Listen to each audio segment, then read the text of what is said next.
So, good day everyone. Today we will be discussing the local and global communication in multicultural settings. The learning objectives first is to examine the cultural exchanges through conversations, local, global, and intercultural. Second is to show how people agree or disagree on issues through visual presentations to promote respect for different cultures. Third is to engage in virtual interaction to a foreign student to demonstrate awareness and competence on intercultural communication. The nature and scope of local and global communication. Globalization is the increasing economic, political, and cultural integration and interdependence of diverse cultures. It highlights diversity age, gender, race, ethnicity, ability, religion, and etc. The world needs multiculturalists who respect cultural differences. So the nature and scope of local and global communication refers to how communication operates both within local communities and across international borders in an increasingly connected world. Globalization has made it easier for people from different countries and cultures to interact, resulting in shared economic, political, and cultural system. This global interaction emphasizes diversity, recognizing differences in age, gender, race, ethnicity, ability, religion, and etc. So as a result, effective communication today requires multicultural awareness. People must learn to respect and adapt to cultural differences, to build understanding and cooperation in both local and global contexts. So, good day everyone. I am Aquino and today I will be discussing the intercultural communication. Intercultural communication. This is the process of interpreting and sharing meanings with individuals from different cultures. This is the verbal and nonverbal interaction between people from different cultural background. So intercultural communication is the process of interpreting, understanding, and sharing meanings between individuals from different cultural backgrounds. So it involves both verbal and nonverbal forms of communication, such as language, gestures, facial expressions, tone of voice, and even social norms or traditions. For example, in the Philippines, people tend to communicate in a polite and indirect way to avoid offending others, often using phrases like maybe, I'll try, or I'll think about it, instead of direct no. However, in countries like United States, people are generally more direct and appreciate clear, straightforward answers. So effective intercultural communication requires not only the exchange of information, but also a deep awareness and sensitivity to cultural differences, values, and perspective. It plays a vital role in our increasingly globalized world, where people of diverse background frequently interact in workplaces, schools, online platforms, and everyday situations. So misunderstanding may arise when individuals interpret messages based on their own cultural norms without considering those of others. So here are the forms of intercultural communication. The first one is the interracial communication. Interracial communication, interpreting and sharing of meanings with individuals from different races.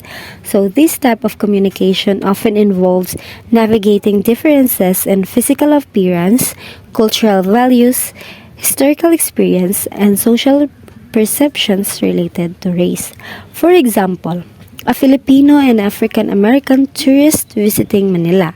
So their interaction might involve discussing cultural norms, food preferences, or experiences of race in their respective countries, while also being mindful of racial sensitivities. So the second one is the interethnic communication. So interethnic communication is the interactions with individuals of different ethnic origins. In diverse society, such as communication is essential for social harmony and mutual respect. So ethnic differences may be expressed in customs, dialect, beliefs, and even nonverbal behaviors.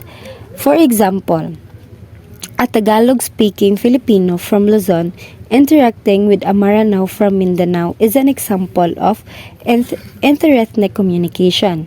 Despite being citizens of the same country, they may have different customs, religious practices, and languages, and their ability to communicate respectfully supports national unity and mutual understandings. The third one is the international communication. So international communication is the communication between persons representing different nations. So this form of communication can be influenced by language differences, political context, cultural expectations, and global perspective. It is commonly used in diplomacy, international business, education, and tourism. So example, a Filipino overseas worker in Japan communicating with their Japanese employer or colleagues is engaging in international communication. So they may need to adjust to Japanese workplace culture, understand formalities and greetings, and use a common language such as English or Japanese to bridge the communication gap. The last one is the intracultural communication. So intracultural communication, it is the interactions with members of the same racial or ethnic group or co-culture as yours. So this type of communications tends to be more fluid, as individuals share common beliefs, values, language, and social norms. However, even within a single culture, regional and individual differences may still exist, requiring a degree of adaptability. For example, two Ilocano-speaking individuals from the Ilocos region discussing local farming practices represents intracultural communication. So their shared language, values, and traditions allow for a smooth and culturally resonant exchange, as they likely have similar perspective and shared by their region. Hello everybody, I am Kitlin T. Aban. I will discuss culture, which is very important in understanding one another, especially in local and global communication. Culture simply means the way of life of people. It includes how we think, what we believe, how we behave, and the traditions or customs we follow.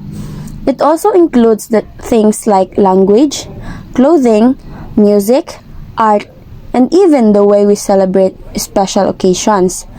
Culture is also a shared patterns of beliefs and behaviors. It shapes how people think, feel, and act. For instance, some cultures show respect by bowing, while others do it by shaking hands. Even if the actions are different, the meaning showing respect is the same. Another meaning of culture is that it is an organized set of ideas and habits that members of a society follow. This means that when you grow up in a certain culture, you learn the same ways of thinking, speaking, and acting as the people around you. Now, why is culture important in communication? Because when we communicate, whether locally with people from other provinces or globally with people from other countries, cultural differences can create misunderstandings if we are not careful. For example, what may be polite in one culture can be offensive in another. That's why, in a multicultural setting, we need to develop cultural awareness and respect. By understanding that people have different ways of life, we can connect better, avoid conflicts, and build stronger relationships. At last, culture is not just about traditions and customs. It is the heart of communication. It helps us understand one another, bridge differences, and create harmony in both our local and global communities. Thank you. So co-culture. A co-culture is a group whose beliefs or behaviors distinguish it from the larger culture of which it is part of and with which it shares numerous similarities. My name is April Rose Armelia, and I'll discuss my topic about cultural assimilation. So cultural assimilation is the process in which a minority group or culture comes to resemble a dominant group or assume the values, behaviors, and beliefs of another group. So, ang cultural assimilation daw is, it is when a smaller group or culture starts to blend in with a bigger or stronger group by copying their way of life, like their language, clothing, food, or traditions until they look and act more like them. So example, a new student from Korea transfers to a school in the Philippines. So at first, he brings his own food like kimchi and rice, speak mostly Korean, but after some time, he starts eating Filipino food like adobo and sinigang in the cafeteria and speaks Tagalog or English with his classmates and even joins school events such as Buwanang Wika. So this example shows assimilation because the student is adapting to the dominant culture of the school and blending in with his Filipino classmates. Good day everyone, I am Irame B. Tolentino. So I will discuss accommodation. Cultural accommodation refers to the process by which individuals may take on values and beliefs of the host culture and accommodate them in the public sphere while maintaining the parent culture and private sphere. So, cultural accommodation happens when someone moves to or lives within a culture that is different from their own. So, in public sphere like school, workplace, and community, they may follow the customs, language, and social norms of the host culture, so they can interact smoothly and avoid conflicts. So in a private sphere, like at home with family or within their close community, they continue practicing their original traditions, language, and values. This allows them to maintain their cultural identity while also fitting into a larger society. So for example, I am a Filipino student and I am studying in Japan. So in a public sphere like school, community, and workplace, so I bow when greeting teachers and elders because bowing is a Japanese cultural practice, and I follow Japanese punctuality and remove my shoes when entering certain buildings. So in a private sphere like at home with family or Filipino friends, and I still speak Tagalog and eat Filipino dishes like adobo and sinigang, and I celebrate Filipino traditions like Noche Buena during Christmas. Tamayo. So separation. Separation occurs when individuals reject the dominant or host culture in favor of preserving their culture of origin. Separation is often facilitated by immigration to ethnic enclaves. Separation happens when people choose not to adopt the customs, values, or practices of the host culture. Instead, they strongly hold onto their original traditions, language, and way of life. This is different from accommodation or integration where people balance both cultures. In separation, the preference is clear. We keep our culture, we do not accept the other. It often happens when groups live in ethnic enclaves, communities where people from the same background settle together. Example, Chinatown, Little Italy, or Filipino communities abroad. Living close to the others with the same culture make it easier to preserve tradition and avoid blending with the host society. Examples: in the Philippines, some indigenous cultures, groups like Igorot in the Cordillera or the Lumad in Mindanao, choose to live separately from mainstream Filipino society. They preserve their own language, clothing, and rituals and way of life instead of fully blending with modern city culture. Even they interact with others for trade or education, they still maintain a strong boundary to protect their traditions. Bakulta. So I will be discussing exploring cultural dialectics. First, individualism versus collectivism. Second, high context versus low context. Third, high power distance versus low power distance. Third, masculine culture versus feminine culture. So I will be discussing individualism and collectivism only. So what is individualism and collectivism? So individualism stresses individual goals and the right of the individual person. Collectivism focuses on the group goals and what is the best for the collective group and personal relationship. So, individualism is when what's important is yourself and your own goals and right. So, for example, your parents want you to become a doctor but you really want to be an artist. So, if we apply individualism in this scenario, you pursue your dream of becoming an artist even if it disappoints your parents because you believe it's important to follow your passion. While see collectivism is about what's better for the group, family, and community. Relationship are more important.